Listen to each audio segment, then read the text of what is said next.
ബേപ്പൂരിലെ LDF സ്ഥാനാർത്ഥിയും മന്ത്രിയുമായ PA Muhammad റിയാസിനു നിക്ഷേപങ്ങളും മറ്റുമായി ജംഗമ സ്വത്തുക്കൾ 4.83 ലക്ഷം രൂപയുടേത്. റിയാസിന്റെ പേരിൽ ഭൂമിയും കെട്ടിടങ്ങളും അടക്കം 34.93 ലക്ഷം രൂപയുടെ സ്ഥാവര സ്വത്തുക്കളുമുണ്ട്.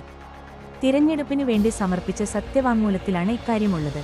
റിയാസിന്റെ ഭാര്യ വീണയ്ക്ക് 65 ലക്ഷം രൂപ വില വരുന്ന 464 ഗ്രാം സ്വർണവും എക്സാലോജിക്കിലെ 1 ലക്ഷം രൂപയുടെ ഓഹരിയും കിയാലിലെ 5 ലക്ഷം രൂപയുടെ ഓഹരിയും ലേക്കർ കമ്പനിയുടെ 94 ലക്ഷം രൂപയുടെ ഓഹരിയും അടക്കം ആകെയുള്ളത് 86.10 ലക്ഷം രൂപയുടെ ജംഗമ സ്വത്തുക്കൾ.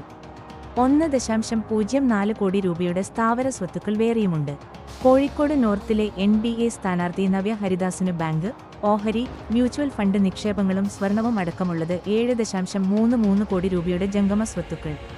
ഭർത്താവ് ഷോബിൻ ശ്യാമിന് ഈ ഇനത്തിൽ വരുന്നത് 24 ലക്ഷം രൂപയുടെ സ്വത്ത്.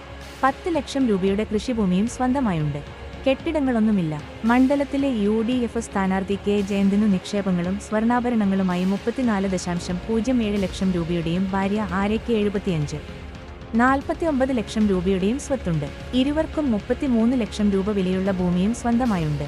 എലത്തൂരിലെ UDF സ്ഥാനാർത്ഥി വിദ്യാ ബാലകൃഷ്ണന്റെ ജംഗമ സ്വത്തുക്കൾ 28.70 ലക്ഷം രൂപയുടേതും ഭർത്താവ് VP ഭവീഷിന്റെ 27.71 ലക്ഷം രൂപയുടേതുമാണ്. കുന്നമംഗലത്തെ LDF സ്ഥാനാർത്ഥി PTA റഹീമിനു നിക്ഷേപങ്ങളും മറ്റുമായി 36 ലക്ഷം രൂപയും ഭാര്യ സുബൈദയ്ക്ക് 11.13 ലക്ഷം രൂപയുമാണുള്ളത്. ഇരുവരുടെ കയ്യിലും സ്വർണമില്ല. ബാലുശ്ശേരിയിലെ LDF സ്ഥാനാർത്ഥി KM സച്ചിൻദേവ് MLAയ്ക്ക് നിക്ഷേപങ്ങളും മറ്റുമായി 38.87 ലക്ഷം രൂപയും ഭാര്യയും മുൻ തിരുവനന്തപുരം മേയറുമായ ആര്യ രാജേന്ദ്രന് 27.60 ലക്ഷം രൂപയുമാണുള്ളത്. ഇരുവരുടെയും പേരിൽ ഭൂമിയില്ല.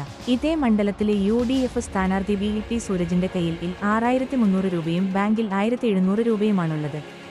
ബൈക്കിന്റെ വിലയടക്കം ആകെ ജംഗമ സ്വത്ത് 25,200 രൂപയുടേതാണ്. സ്വന്തമായി ഭൂമിയോ കെട്ടിടമോ ഇല്ല.